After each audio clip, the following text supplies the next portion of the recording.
Welcome to Latino USA. I'm Maria Hinojosa. I am transgender. When I saw that Trump was winning tonight, I came to a realization, which was that I was terrified, as there would be people empowered by this election who would want to hurt me.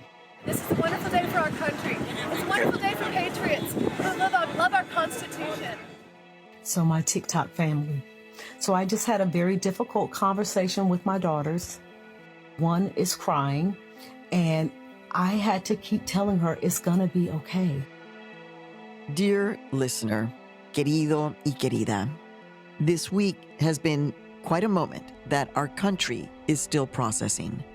NBC News can now project that Donald Trump, he is the winner of this race and will return to the White House as this country's 47th president. One of the very important keys to Donald Trump's victory was getting a larger share of votes from Latinos, our CBS. Donald Trump will be president of the United States again. This is the same candidate who began his run for the White House by insulting Mexican immigrants in 2015 and allowed Puerto Rico to be called an island full of garbage just a few days ago. This election cycle, Trump used lies and hate speech to win over voters, survived 2 assassination attempts, and will return to office as a convicted felon after a stunning victory with an impressive, larger support from Latinos and Latina voters than in 2016 and in 2020. But considering what we at Futuro Media have seen on the ground, this result is not totally unexpected. For the past year, we've been bringing you different stories as part of our special election coverage, which we called the Latino Factor, How We Vote. We covered the key issues impacting this election, and with each story, we were able to sense that Latinos and Latinas were trending towards the right, towards Donald Trump. And we acknowledged, of course, that our community is not and has never been a monolith. There are Latinos and Latinas who are overjoyed that Donald Trump will have another term in office. And there are many of us who are in fear, who are angry, and who are preparing for the worst. So today, we're going to start off our show by taking you on my very own journey on Election Day. And then we're going to analyze just how we got here. Now, while for many people, Election Day ended on a dark note, here in Harlem, in my community, it didn't start that way. Well, it's 5:28, and I just woke up 2 minutes before my alarm is set to go off. Dear listener, it's November 5th, it's Election Day, and I didn't sleep well because, like many of you across the country, I was anxious. I kept on tossing and turning, but here we are. Today's the day. It is 5:57. We're walking out the door. So I'm heading off to my polling precinct, and I've got a little skip in my walk because I live in Harlem, a historically Black community, and a Black woman is running for the presidency. And it's a beautiful day. Oh my gosh, it's beautiful out here. Wow. Okay, so pulling up to the precinct, which is actually a school, I see that there's maybe a dozen people ahead of me. Yo, y'all are some serious early birds. Are you excited about voting today? Everybody up to vote this morning. Love that. And now it's my turn to vote. We have just put in the ballot. So the mission is accomplished, and I'm feeling relieved. I'm feeling excited about the day, and I want to talk to some of the folks out here, see how they're doing. How are you feeling about today? I'm optimistic. Kawana Malloy, though, she's letting on that she's feeling a sense of dread, too. You're seeing election boxes being blown up and things like that. So yeah, Kawana is talking about ballot boxes being set on fire in Washington State and in Oregon. But it didn't mean that was going to stop her from coming out here to vote. And it didn't stop 42-year-old Robert. He didn't want to tell us his last name, though. It was about protecting the rights of women, them having a choice of voice in terms of autonomy to their own bodies and things like that, most importantly. And it didn't stop Ramon Vargas, who's 91 years old, who told me that his primary issue for coming out to vote was defending women's rights. Porque si una mujer está embarazada y está a punto de morir, yo diría, ahí hay que tomar decisiones. He thinks that if a woman's life is in danger, abortion should be a legal option. So I'm just remaining cool, calm. So, like you, dear listener, you were probably feeling excited, maybe feeling cool and calm on election day. But as the day progressed, that feeling would dissipate and the day would become much darker.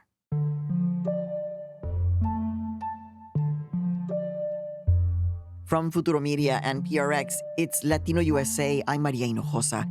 Today, a special episode on this week's historic election in collaboration with Futuro Media's In the Thick podcast.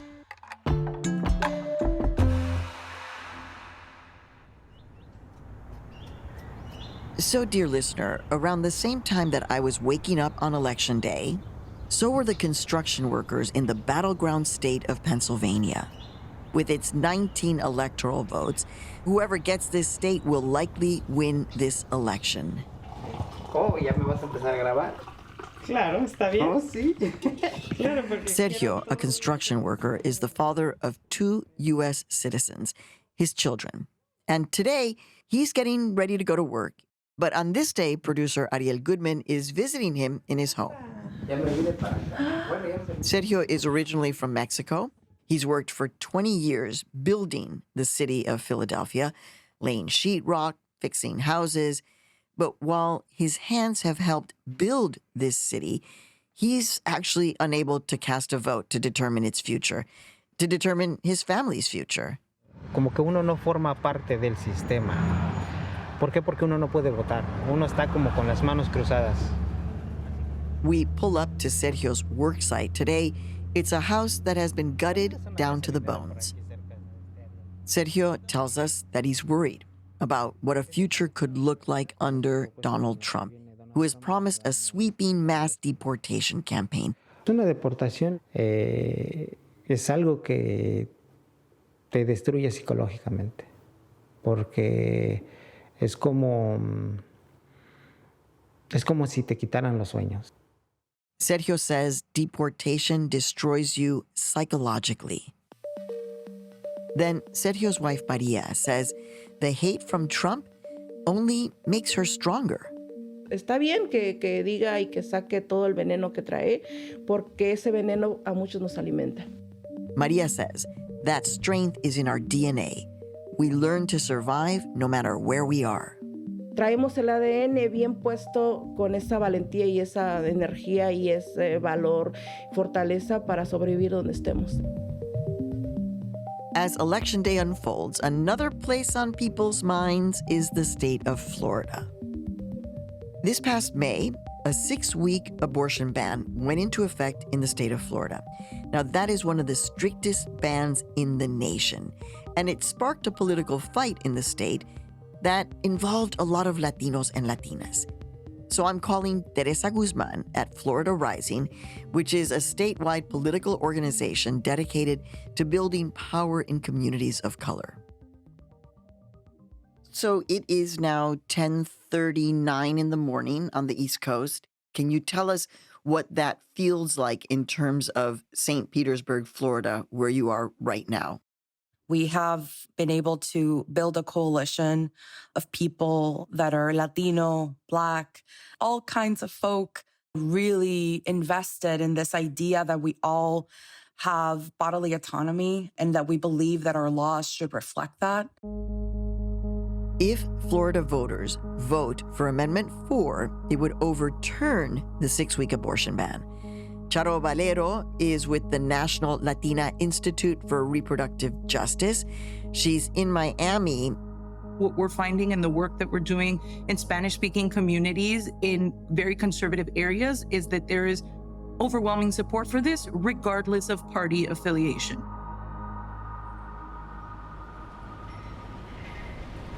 Back in New York City, it's early afternoon. It's still a gorgeous day. And I'm going over to Columbia University. Before the encampments, this was an open campus. There were people from the community who would walk through here, parents and kids. People would walk their dogs, like me. So students at Columbia University built an encampment on the campus to protest Israel's war on Gaza and the university's investment in Israel. And ever since then, the campus has become closed. So we have come to talk to some students, see how they're feeling. I ran into Dimitri. He's from the battleground state of Michigan. He voted by absentee ballot. So how important has what happened on this campus in terms of the encampments influencing you as a student? I would never begrudge anyone for withholding their vote for Harris at this point because of the policies in the Middle East. I don't believe in everything that Harris stands for, but obviously she's getting my vote because the alternative is not an alternative. During the primaries, Michigan voters send a strong message to Democrats about their disapproval of the Biden-Harris administration's stance on the war on Gaza by voting uncommitted in those primaries. It's the middle of Election Day, and so I called a leader of that movement. My name is Roa Roman. I'm a Georgia State representative, and I'm speaking to you from Georgia. Representative Roman is the first Palestinian to ever be elected to the state government of Georgia. I want to be clear, things are not good now. Like with student protesters and police departments coming after them and violently arresting them and violently displacing their encampments and stuff. The difference is that it's not on a federal level. Now take everything you're seeing and not only federalizing it, but making it even worse. And my worry is that under a Trump presidency, that's what's going to happen. She tells me she voted for Harris, but then says, regardless of who wins, we're going to keep pressuring our elected officials. For me, voting is the beginning of a conversation. But in this election, a group that has been central to that conversation, yet perhaps the most misunderstood group, is, yes, Latinos and Latinas. So I'm going to call Marisa Franco in Phoenix, Arizona. I'm the national director for Mi Gente, which is a national Latinx and Chicanx organization fighting for economic, racial, gender, climate justice. Marisa helped to build the coalition of grassroots organizations that flipped Arizona blue in 2020 for the first time in decades. But in this election, the state is projected to go for Trump. And Marisa says that for her community, right now, everything is on the line. What's at stake is a full throttle backwards motion. We'll be fighting to protect things that were won by our predecessors decades ago. We will be fighting to keep reforms won that weren't enough. And we will be really in a fight to defend ourselves to prevent more harm. Marisa is saying that she's feeling like there could be a Trump victory and that this, for Marisa and her community, would be dire. I understand Trump as a manifestation of a legacy that is ugly in this country. And I think the changes that they'll look to do inside of the executive branch and the judicial branch will damn us for decades to come.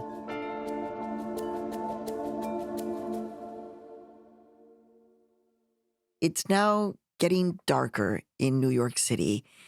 The polls start closing in several states. The results start coming in. And we hear that Florida has been called for Trump and that Miami-Dade County, which was reliably blue, has now gone Republican for the first time since 1988. So my mood is beginning to feel a little bit different. We're making our way now to the Bronx, to the South Bronx, specifically to a restaurant named Zona de Cuba. Go talk to Fernando Mateo. He's a Trump supporter and is the owner of Zona de Cuba. Fernando Mateo and I met back in the 1990s when I was reporting about his work giving toys for guns, but I haven't seen him in a couple of decades. Tonight at his restaurant, people can come to the restaurant and either order a blue plate if they're supporting Harris, or they can order a red plate if they're supporting Trump. So why did you decide to have the red dishes and the blue dishes for election night? Trump came to the Bronx a few times, so I wanted to know where he stood right now. And to be quite honest with you, we have sold more Trump dishes than we have Kamala dishes.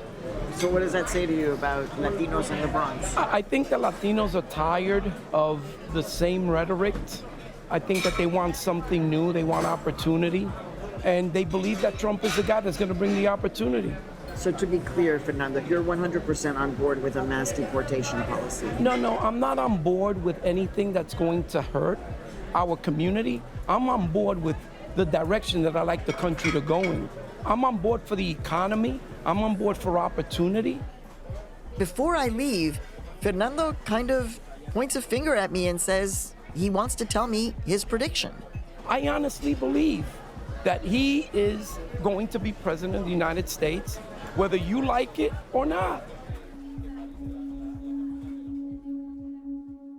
It's about 10 o'clock. I'm gonna head back home. And it's definitive that Trump is leading now. Of course, nothing feels final, but my excitement from the beginning of the morning, it's definitely changing. All right, we've got quite a few battlegrounds still pending tonight. Pennsylvania, the biggest prize, 84% of the vote in. It is too close to call. So I'm home now, and I'm getting into bed with my 3 puppies. I feel very unsure of what's going to happen overnight, and I force myself to close my eyes and get some sleep. Now at 7:30, I finally decided I had to look and see what happened, and I'm scared. And I just don't want to live in fear. Coming up on Latino USA, a much-needed roundtable conversation to dissect what happened. I'll be joined by journalist Paola Ramos, my co-host from In the Thick. Also joining me is Jean Guerrero, an opinion writer for the New York Times, and Jamil Smith, the editor-in-chief of The Emancipator. We're going to look at Trump's victory and how he got here. Stay with us. No te vayas.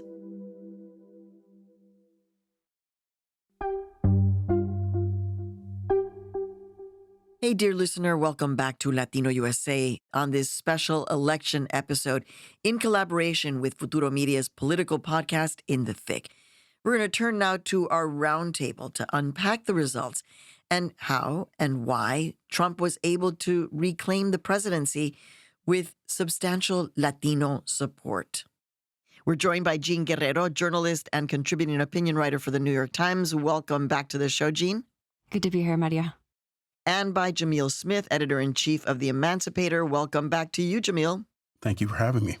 And we're going to welcome Paola Ramos, journalist and author and one of my co-anchors at In the Thick. Hey, Maria.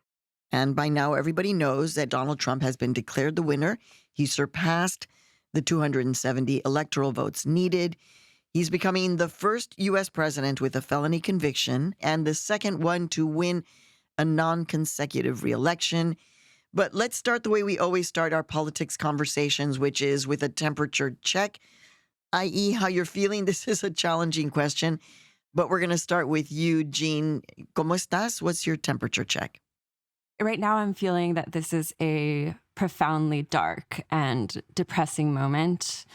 And I'm clear-eyed on the fact that this is a victory for fascism. But I refuse to give in to despair. I wrote a piece recently in response to the racist comments about Puerto Rico at Madison Square Garden, where I wrote that I learned to be American from my Puerto Rican mother, who taught me to love this country and to work hard for this country and to defend the vulnerable in this country. And if I'm being honest, Maria, it feels very hard to love this country today, but I am going to choose love because I know that it's exactly what the demagogues don't want. They don't want us to keep fighting for a vision of America where all people are created equal. Also, we know, Jean, that you like to dance and you like to get on that skateboard. So I know that you'll be doing... I'm going to be doing a lot. You'll be doing that a lot. Jamil, what's your temperature check? Hot, very hot. I would say both in the terms of being hot-headed and the fact that it's more than 70 degrees here in Boston in November. So, both in a physical sense and a spiritual sense. I would say also that despondent is similarly to my friend Jean. I'm also looking for ways to focus this emotion into productive outcomes. And today we have to rest, we have to grieve, and we have to rebuild and resist. And the amount of time we spend on each of those things is going to vary depending upon how we feel. But we do need to make sure that we take care of ourselves and those we love and those we care for and those, frankly, who we represent. Paola, what's your temperature check? Look, Maria, I spent watching the results with several mixed status families, young Latinos, US born Latinos whose parents are undocumented, moms have DACA. And I have to tell you, within 3 hours, they went from feeling extremely hopeful, from finally believing that in Harris there was a possibility of seeing real changes. And then the mood changed completely. And I think the reality kicked in a very visceral way. Their faces, some of them turned into tears, because I think even some people that I spoke to were contemplating the possibility of even self-deporting, and parents that were thinking about going back to Mexico, and families that were contemplating separating, moms that were thinking about this question that they hadn't thought since the days of Sheriff Arpaio, which is who will have custody of my children? And so it's a lot of mixed emotions. For me, I'm feeling a lot of responsibility in the sense of, people turn to Latino USA, they turn to In the Thick, not only to be educated and informed, but also to kind of receive a light from us. And so I'm pretty gutted, although I'm not blindsided because our reporting was basically pointing to this, but I'm giving myself a little bit of grace as we kind of process because, I'm not going anywhere, right? I mean, what's our lema here is no te vayas. So we're not going anywhere, and we just have to figure out how we do better journalism over the next 4 years. Let's talk about some of the results, right? Trump managed to swing back states that Biden had won in 2020, including, yes, Georgia, Wisconsin, Michigan, and the ever-important Pennsylvania. But even in states where Kamala Harris did win, like New Mexico and Virginia, the victory margin was still slimmer than Biden's 4 years ago. And results from counties nationwide have indicated the same thing, essentially a shift to the right. I would say a shift towards believing in what the right is telling you to believe. Jamil, we're going to start with you. We're hearing that this could be explained by so many things, right? Sexism, racism, because Harris didn't break with Biden on certain issues, for example, like the cost of living or Gaza. So what's your analysis of how Trump was able to retake power? Well, first about Vice President Harris, I certainly think it was unrealistic to expect her to break with President Biden on virtually anything. She's still a part of the administration. She's still trying to achieve the goals of his administration. And we obviously have incredibly sensitive, to put it mildly, situation happening in the Middle East, not just with Israel and Gaza, but also now Lebanon and all the other countries that are involved in these conflicts. So to expect her to radically depart from that, even if it would have been the right thing to do, certainly I thought was not particularly realistic on the part of voters to expect. But I would say this, maximizing America's potential as an experiment for me has always been about something that the founders had clearly never envisioned. And that's forming a multicultural society, that embraces and celebrates the ways in which we are different. So this is an idea that Trump's voters have soundly rejected. This is not 2016. This is not folks voting for their favorite celebrity. No, this is a person we all know by now. And voters chose him. And listen, the information is out there. There's more information available to human beings than at any other time in the history of the world. And so I do think that that is a challenge for us as journalists.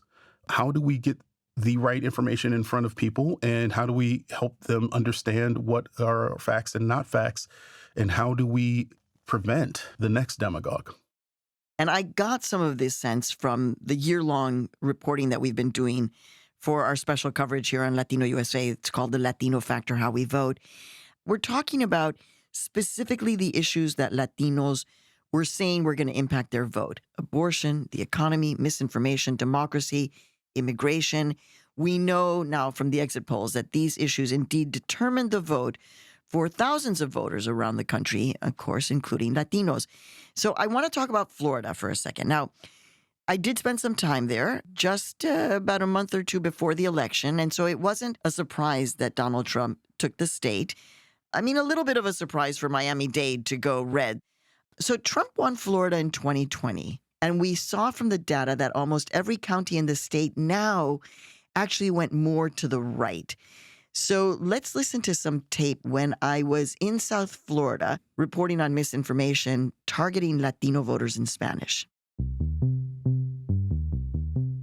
And as we saw before, when Elon Musk shares a fake photo of Kamala Harris in a communist getup, it passes off as a meme. Some people might laugh, but on the ground, it has a real impact from the neighborhoods of Miami. The Kamala Harris presidency, what concerns you about that? Socialism. Socialism. Yes. You believe that Kamala Harris elected would lead to socialism? I think so. But I tell you, I'm not completely informed.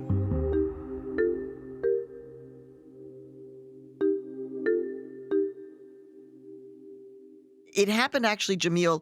I remember when I was reporting about this back in 2014, 2015, and the misinformation was being really directed at Black voters at that time.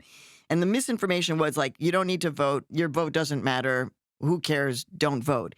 The turn to really focusing on Latino voters and massively inundating with misinformation has been something that we've witnessed, Jean. So how do you understand the impact of this misinformation, this vote, and this election? I think it was one of the main contributing factors to what we're seeing as far as Latino support for Trump, which, by the way, I think it's worth mentioning that a majority of Latinos still voted for Harris. But disinformation, I think, has played a huge role in determining the outcome of this election. I mean, just the other day, I was talking to my Puerto Rican cousin in Pennsylvania because I noticed that she was sharing some misinformation about Kamala Harris enabling sex trafficking of children at the border. I've reported previously on this misinformation, this QAnon border variant about sex trafficking at the border and how it's being hugely overstated. But despite being my family, despite following my reporting, they're still falling victim to this propaganda, to this disinformation. And I think it's a huge challenge, and it speaks to the influence of people like Elon Musk in this election. I really do believe that these tech moguls have completely destabilized our democracy, and it's become such a challenge for the media to fight back. So, Paola, let's get into the impact of different voting groups, because while it was white men and women that overwhelmingly came out for Trump, the exit polls showed that Trump did make those real gains with young voters, with Latino voters, Black voters. And when it comes to the Latino vote, some voters said that they cast a vote for Trump in order to protect democracy, while others said they saw him as a threat to democracy. So tell us about your reporting in terms of Latinos moving to the right. How do we understand this Latino vote?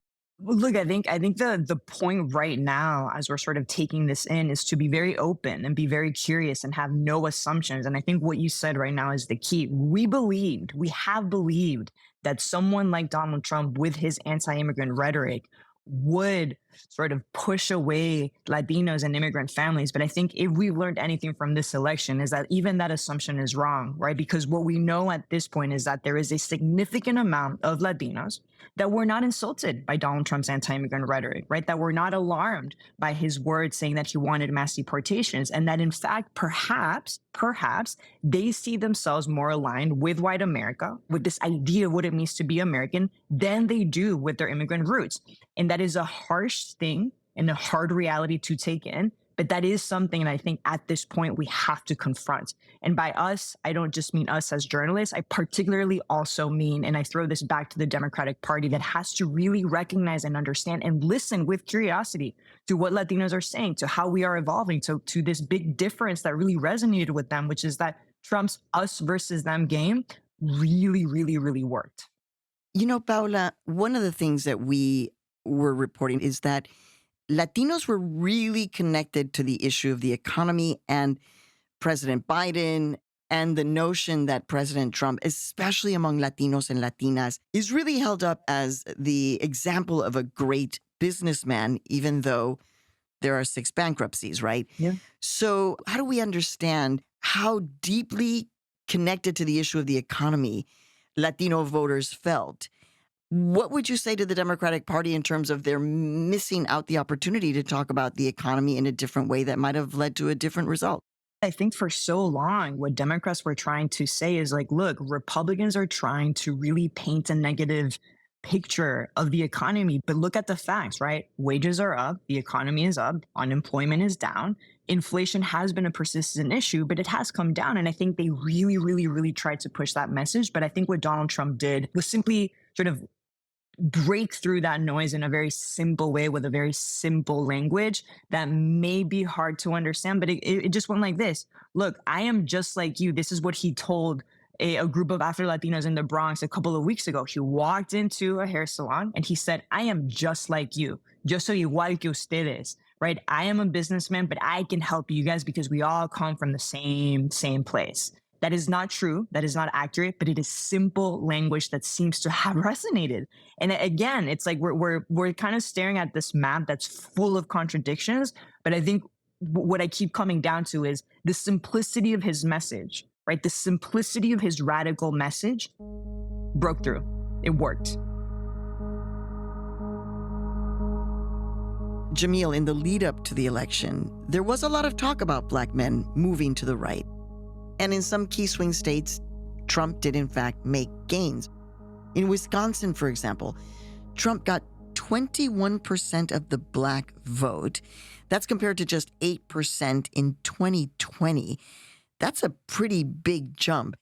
Of course, the group overwhelmingly still came out for Harris, but what does all of this signal about the concerns of the electorate and the Democratic Party's ability to connect with their most important base, Black voters? Well, I mentioned the word toxic earlier, and I think that this is part of it. And speaking as a Black man, I feel that obviously I don't speak for all of us, but I do think that there is an element within Black male communities, Black male groups, where we feel that we can't accept Black women in leadership. So I think that is, let's just go to the heart of it. That's part of it. Then we have the fact that, frankly, Trump appealed to a lot of, biases. And, we heard folks on Black radio talking about how, well, we don't want to have Kamala paying for a person in prison to get gender reassignments. Well, actually, that was Trump's policy. But he lied about it in an ad, played it on every football game for weeks. And lots of folks saw it and bought it without doing any investigation for themselves or any critical thinking. So this is not necessarily about Trump holding a watch and swaying it and hypnotizing a bunch of folks of color and getting them to vote for him. No, it is about the fact that there is a lot of folks who do not feel that this country serves their interests, do not feel that politics work for them. This is something that Trump feeds upon. Paola, how do you see this notion of Latinos kind of putting their eggs in the basket with Donald Trump because he represents this image of what America is supposed to be? Straight, white, wealthy man, businessman, etc. How does this play into what happened? I mean, isn't that an image that we've been sort of taught to adore and romanticize since the 15th century? It is a familiar image to us because that's precisely what the Spanish colonizers did. The moment that they walked into Latin America, they institutionalized a caste system and gave place to mestizaje, creating this sort of permission structure within our community to always draw a direct line to whiteness. No matter who we are, no matter how dark our skin color is, no matter our ethnic background, and we've always had this sort of permission structure to draw that direct line to whiteness. And in a United States, where we've sort of been taught to see race in these binaries, where Latinos have been criminalized, where immigrants have been criminalized, where Black people have been criminalized, in the reality of this country, there are a group of Latinos that will resort to that whiteness, that will resort to drawing that direct line to whiteness. And I think that's one of the things that Trump tapped into, right? He tapped into that racial and ethnic grievance it is not unfamiliar to us. It is part of our history. And I think that's part of unpacking this conversation, right? This romanticization with whiteness is part of what it means to be us in this country.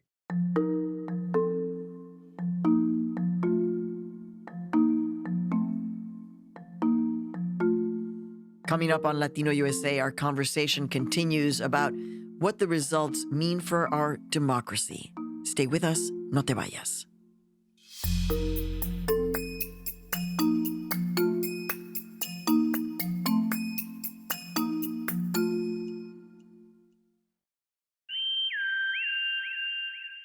Hey, dear listener, welcome back to our special election episode that we're collaborating with our politics podcast In the Thick. We're going to jump back into our roundtable now with guest journalists Paola Ramos, Jean Guerrero, and Jamil Smith. So the other big issue that came up is abortion, right? Because abortion was on the ballot in 10 states, right? And measures to enshrine abortion rights actually passed in 7 of those states: Maryland, Arizona, Colorado, New York, Nevada, and even deep red Missouri and Montana, even though Trump won Missouri and Montana. And in our episode right now, we did hear from 2 activists from Florida who were organizing around the abortion initiative. That initiative lost by just 2 percentage points. It didn't meet the 60% threshold needed to pass the measure which would have protected abortion access. So this issue is a lot more nuanced than the idea that support for abortion protections would equal support for a Kamala Harris presidency. Our reporting on Latino USA in New Mexico really went into trying to explain these complexities. Let's go to the tape.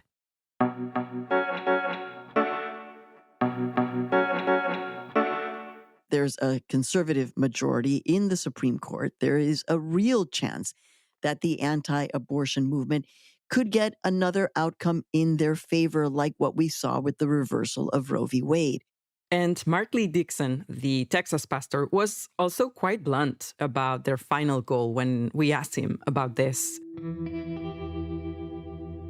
He said that the final goal for him and his movement is the end of abortion in all 50 states, and that the Comstock Act is, for them, a means to that end. Maria Dixon also said that he's not afraid of these ordinances ending up before the Supreme Court of the United States.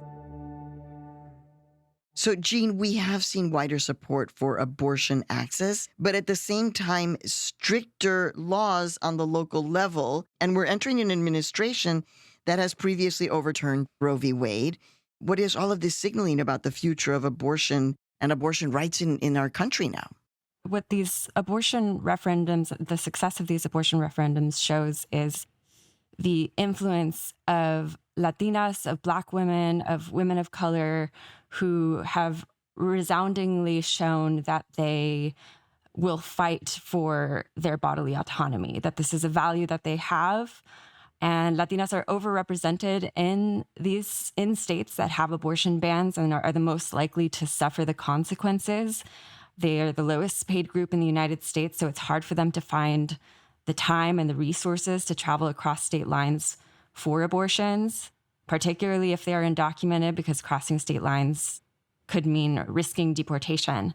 These are the voters who are most, urgently need investment. They are the ones who are going to make sure that people who are being oppressed maintain control of their bodies. And yeah, I think that's largely what the success of these abortion referendums is reflecting.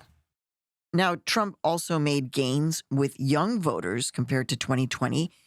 Now, this is a group that tends to lean more Democratic. Recently, in Wisconsin, we reported on a young Latino who was leading the Republican Party of Milwaukee County as a young Latino. Let's go to the tape and here's some of that coverage on Latino USA. I don't care what I have to do. If I have to run through a war zone, he's got my vote. And I'm going to try and get so many other people to join me.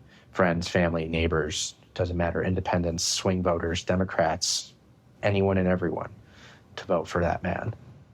This time around, Jean, what do we take away from the youth vote in 2024 and the election of Donald Trump? Well, I think it reflects discontent.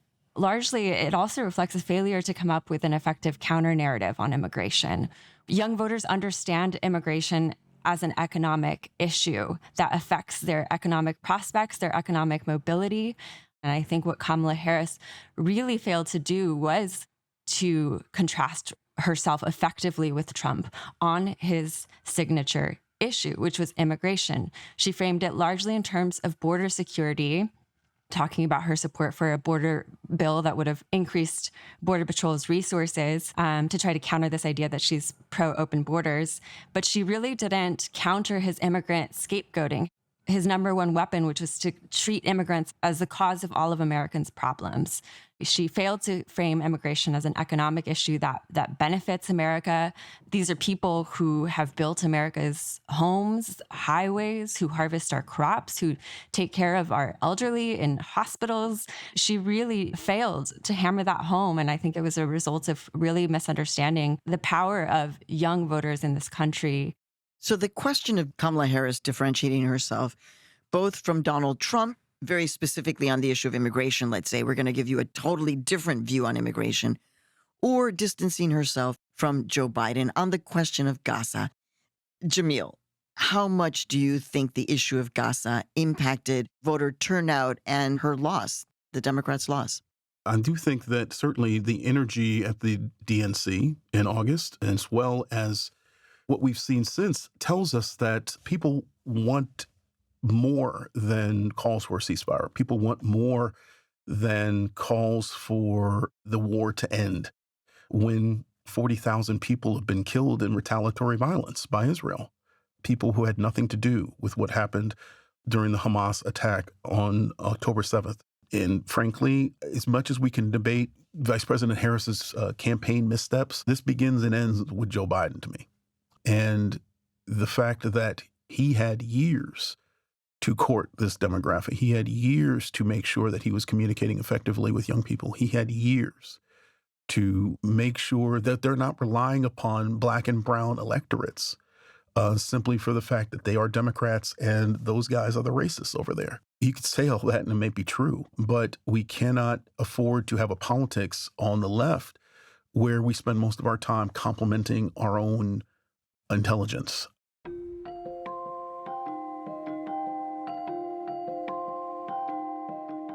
So I understand that politics and democracy, it doesn't start and it doesn't end with going to a polling booth, and it doesn't start or end with an election day. It's a continuous process. And yes, acknowledging that right now we're all just like, oh my God, we need to just take a break for a moment, which is important. We do have to take care of ourselves. I need to get a good night's sleep, for example, like that would really help. But when we take that rest, right, we're obviously thinking about how we move forward with our country. And so as we wrap up, I'm wondering, Paola, as you process the state of our democracy, what are you carrying with you as we move into this next phase in our country? Look, right now I'm in this mindset of, I'm not blaming Trump. I'm not blaming the Democrats.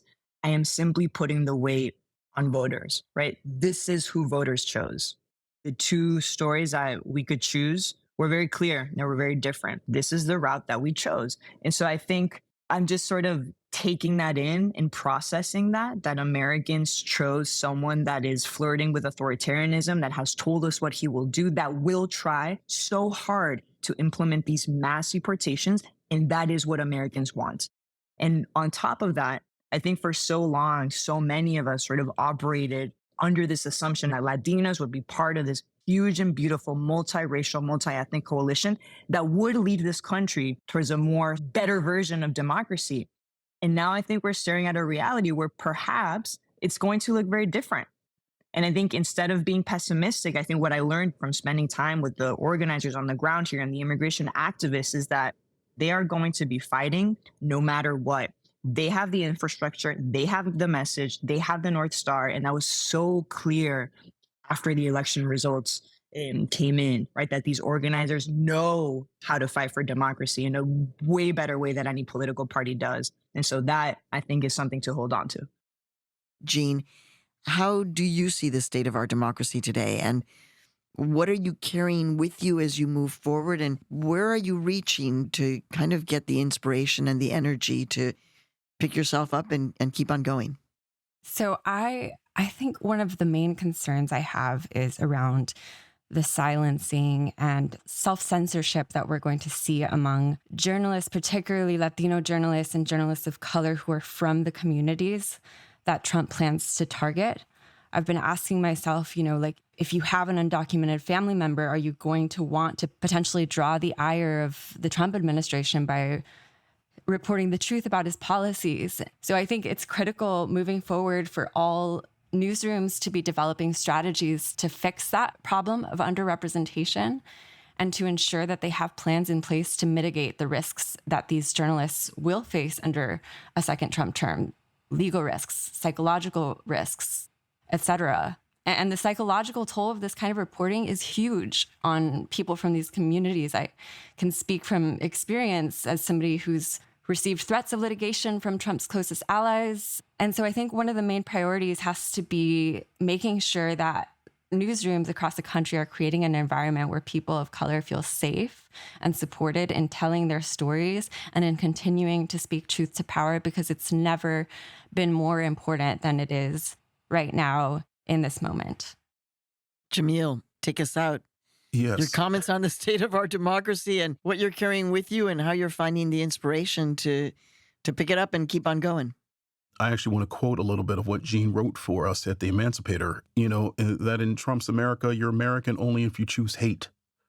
And we have to think about one another. I heard way too many folks talking about their vote as if like, okay, well, this issue matters the most to me and I want this, and I'm going through this, so I'm going to vote this way. Votes are not about you. Mm-hmm. Voting is about everyone but you. It's about everyone else. It should be the most altruistic thing and it's also the easiest thing to do as a citizen. You go there and you vote with your own needs in mind, sure, but you have to vote thinking about everyone else. And frankly, I don't think we're doing that as a country right now. And that's not simply because of the result of this election. I think that we have a demagogue who has allowed people to embrace their worst selves in a public way that they felt they were restricted by through, when people were simply asking folks to be courteous and respectful of cultural, gender difference, all the ways in which we are different. Can you please just be respectful of that? No, you're asking me to be politically correct. You're asking me to be woke. You're asking me to be all these things, which actually just mean courteous and respectful. And as long as we have to keep fighting for people to just literally see us and respect us as fellow Americans, this battle, this struggle will continue.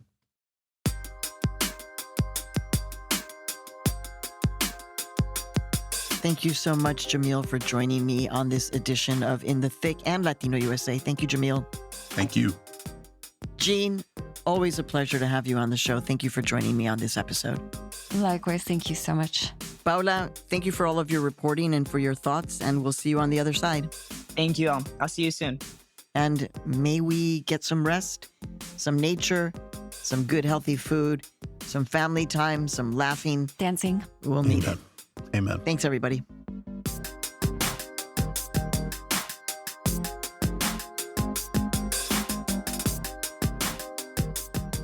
Dear listener, querido y querida. Yes, this is absolutely a moment for a reset. One thing is for certain, our reporting is going to continue. We will continue to bring you the stories and perspectives you might not hear from anywhere else. We do this because of our commitment to our profession, but also because of our commitment to our democracy. So we won't turn away from the most vulnerable, but we will hold the most powerful accountable. That is our commitment to you, and we hope we won't do it alone, because you, dear listener, are the reason why we do it all.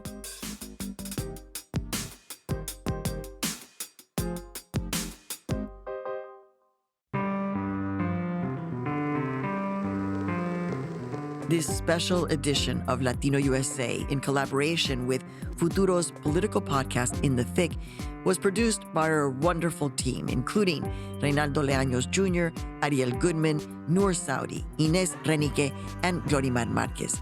It was edited by Andrea Lopez Cruzado and Penilei Ramirez, who is also our co-executive producer. Our show was mixed by Stephanie LeBeau, Julia Caruso, and JJ Karubin. Special thanks this week to Glenn Alexander and Michael Garth at WBUR, as well as Arturo Angel in Florida. The Latino USA team also includes Luis Luna and Marta Martinez. Our production manager is Francis Poon, with production support from Jessica Ellis, Victoria Estrada, and Nancy Trujillo.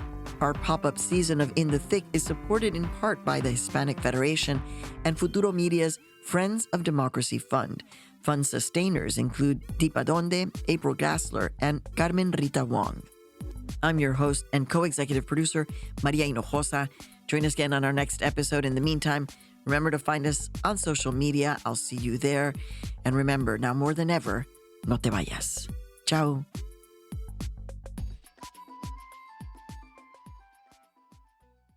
Latino USA is made possible in part by the John D. and Catherine T. MacArthur Foundation, the Heising Simons Foundation, unlocking knowledge, opportunity, and possibilities.